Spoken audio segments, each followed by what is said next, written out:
Wilujeng dalu, selamat malam Mas Mio. Nah.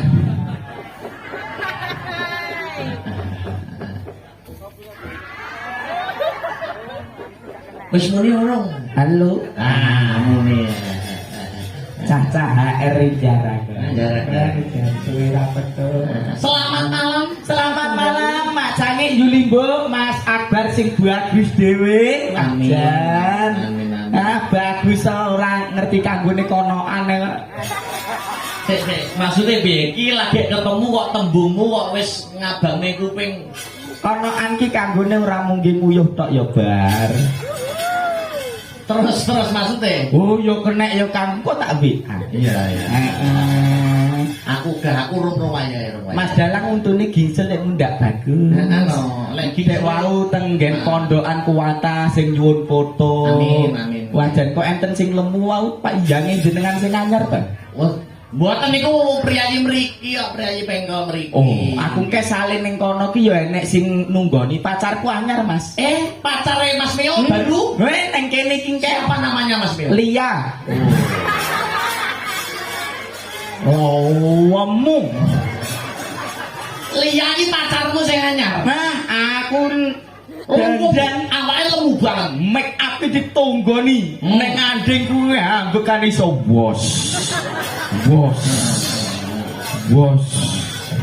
Ngadeg nemak kerengkang brut. Mosek to, duwe pacar lemu ngono kuwi sampean tapi yo tetep sayang tetep cinta ya Mas ya. Sayang to. Karo Mbak Lia Enek irite, Mas. Lho. Mbak Lia niku? Ora sandadak tuku kasur. Cekel banteng buk lah iki. Kalau malah angel ora nggo bantuan laler ndak iso. Lho, lah kok nggo bantuan laler? Ora maksudnya iki Mbak Lia. Ayo. Tapi sampean kan nyuwun sewu. Ya, Mlebet ngene Astabrata niku kit milai mlebet sak ngertos kula dites keperawanan. Nek sing cilik-cilik ngene iki kan jelas penak banyu dikekne bak wae rinso. Plukuduk. Oh, lah kuwi isih perawan. Lah nek Lia. Sik dibaleni sik. Wong nek diperawan, tandane nek dilebokne banyu, Bleng mesti banyune munine piye? plukuduk. Niku sing perawan ya. Sik perawan. Lah nek Mbak Lia, Lah lebokne banyu bleng banyune sak. berarti ngono kuwi piye? Meresep termasuk perawan apa ora? Neresep kok perawan ya. Nggih. Alhamdulillah lautan manusia luar biasa mirsani Mas Akbar. Tepuk tangan buat pagelaran wayang kulit Mas Akbar. Alhamdulillah. Kula dongake ingkang sami rawuh mugi-mugi pinaringan sehat. Amin. Kathah rejekine. Amin. Barokah donya akhirate. Amin. Rejekine kathah turah blawah kenging kagem tindak ibadah wonten ing Mekah lan Madinah. Allahumma amin. Barokai sholawat sholatullah salamullah ala toha sedaya.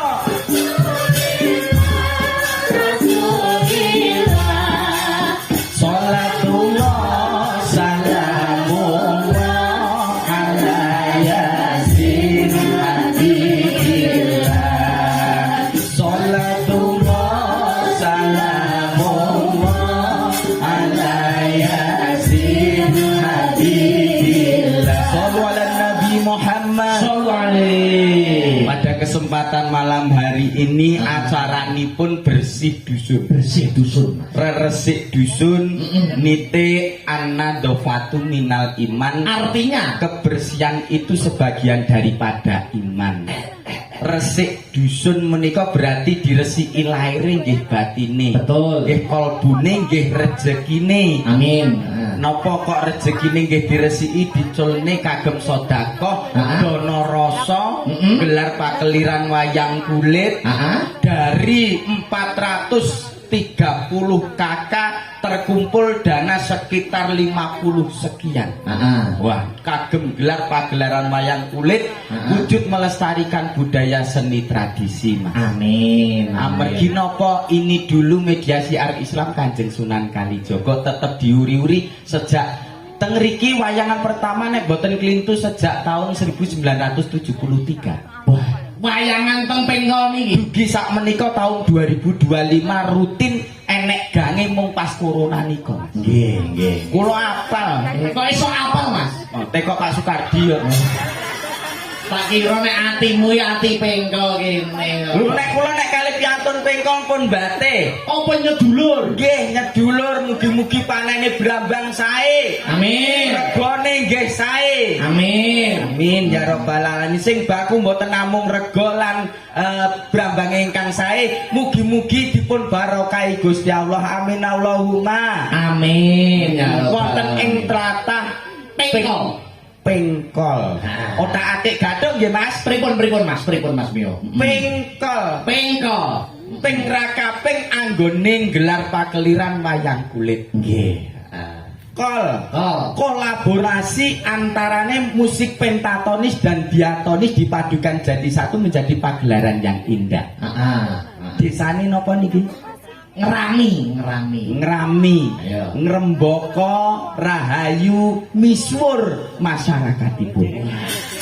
Ngerami itu ngrembaka, rahayu, misuwur. Misuwur. Kecamatanipun Kecamatannya Sukomoro. Suka wis ngarani, mara wis ngarani sapa sing mara rene manahipun atine mesti suka. Mesti seneng. Mesti seneng. Mergo ditanggapne wayang.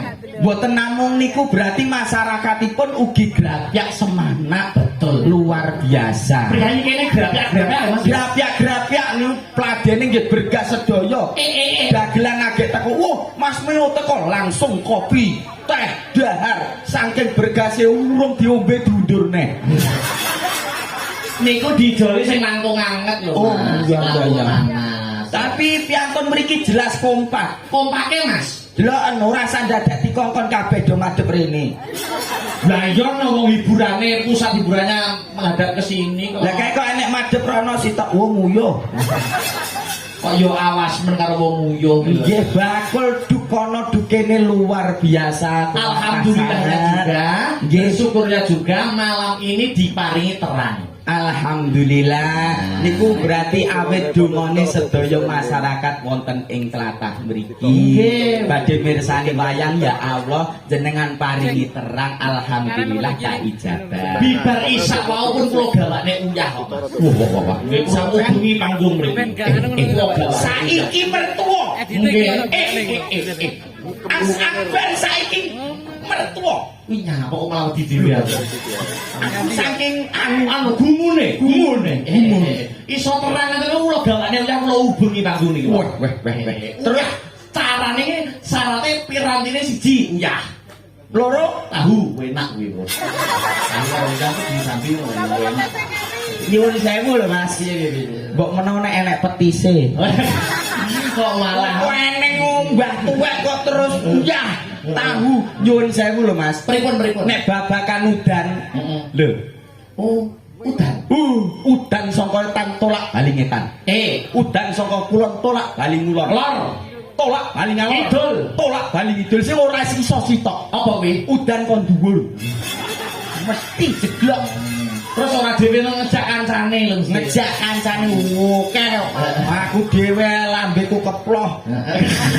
Nek lambemu kuwi tangi turu wis udan terus kuwi. Ayo. Lambe kaya ngono kuwi iso muni, Mas. Iso. Apa iso dimanfaatkan ngono maksudnya? Iso. Maksudnya ada kegunaannya. Bisa. Kegunaannya lambe sing kaya ngono kuwi ngopo? Kowe ora ngerti nek aku numpak motor. Lho. Lah nek hubungane untu karo numpak motor itu. Duh, aku nek numpak motor suarane lambeku kaya gendul kena angin. Piye kuwi? Wah. Biantere wer iso mak pak. Ngono ya. Nggih, nyuwun sewu lho Mas. Pripun. Ngono ki aku ya tau kuwirangan kok. Lho, masalah apa? Pas tuku tiket sepur ning stasiun. Ngelungke dhuwit ning loket tangan urung teko nggon untu mecahke kaca.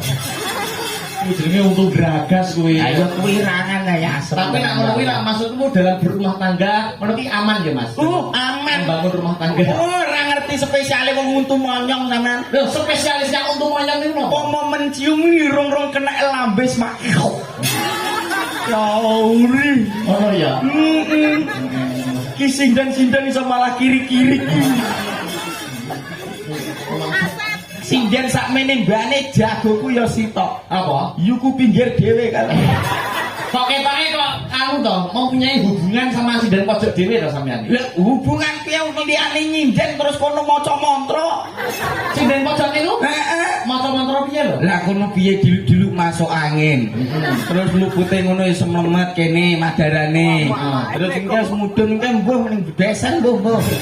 Yo letaknya di pojok, berarti ono opoleh yusmane pun sepuh. Heeh. Mau meni masukane lumrah. Tapi ya matur nuwun, iku Ah. pesinden ingkang sepuh menika anggone nyecep uyah niki ibarate pun langkung kathah timbang sing nem-nem. Betul. Nah, terus setiap pagelaran wayang kulit mesti enten ingkang sepuh, ingkang tuwa. Wong tuwa niku wis tau dadi cah nom, cah nom urung tau dadi Nggih. tuwa. Oleh karena itu kita harus menghargai setiap orang tua, Betul. apalagi orang tua kita sendiri. Kuwi wajib ta, Mas? Wajib, wajib, Lah, wajib, nggih. wajib, ya. Cak lupute dinggo nyinden duwe tuwek-tuwekan karo dinggo tunggu cok bakal. Mas. Kok nemen-nemen Lah sing ujugne sapa nek ra si tuwek mosok sing nom? ya para-para ahli agama teng pengkol mriki to. Oh niku Mosok nek sinden Astabrata kok iso wujubne. Lah Ametan cok. oh matamet lho jungke. Cek terus deloken nyuwun sewu lho, Mas. Pripun? Nek lenggah ngene ketoke gatel mbombo. Pripun? Arep ngukul kan ora penak. Nggih. Dadi njur kono ngene. Pripun nek lenggah piye? Nek lungguh plek ngene iki Hmm. arep ngukur kok ora penak akeh men wong. Nah. Terus iya tak kukur ae ngene. Nek mau ngemakne kok ngantek tekan kono. Lah kula ngemake keke ngandhap wae. Liya yo isih melek. Ya, kowe munggah panggung apa piye? Jeplok apa ora? Jan. nganggo rasukan apa to Mbak Yai sing nganggo rasukan apa? Iki biru padha karo terop. Kowe kira-kira lambine turahan terap.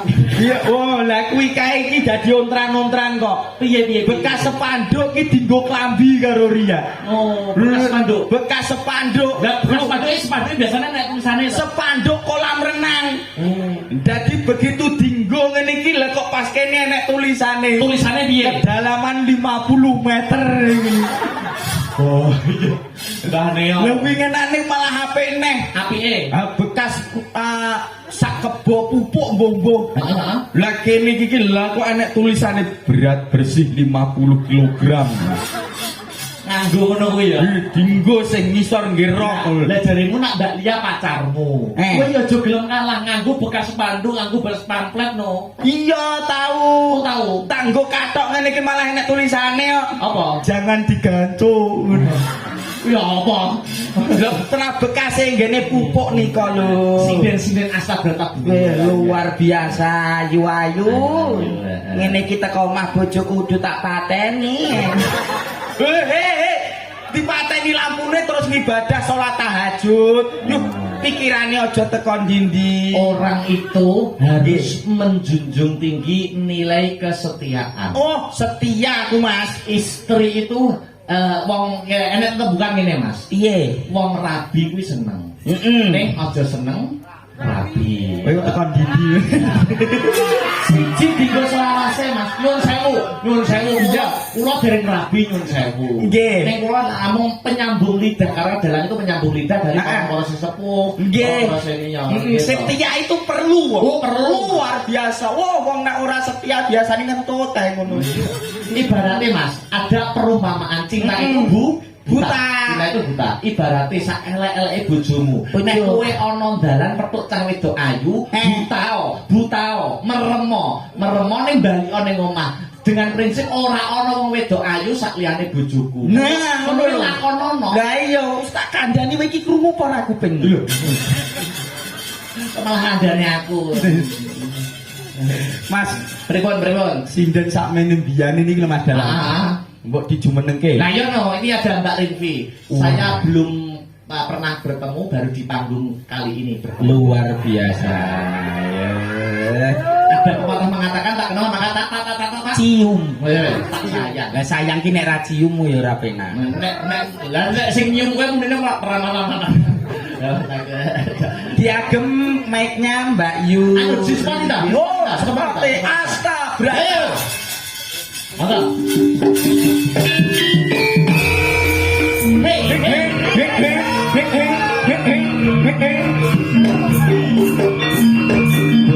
Ayo. So kaya kelir.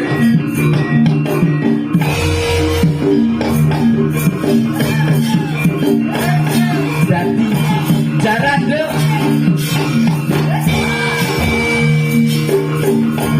Jarane Robigo, jarane Bigo. Dan ini pakai mau.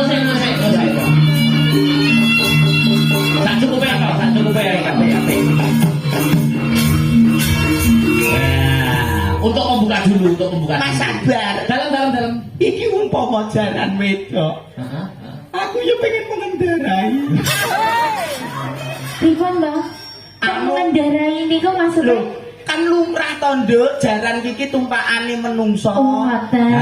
Mengendarai kuda, baik jalannya tuk tik. Tapi biasanya niku lek udah niku sesuai gender. Lek dengan gendernya cowok, berarti kudane ya kudu cowok. Nek gendere Cewek, ya berarti kudu cewek. Oh, iki berarti jaran cowok iki. Niki serat dulu niki banci niki. Lho kok janji? Jaran Terima. Selamat malam, Mbak Rinvi. Selamat malam.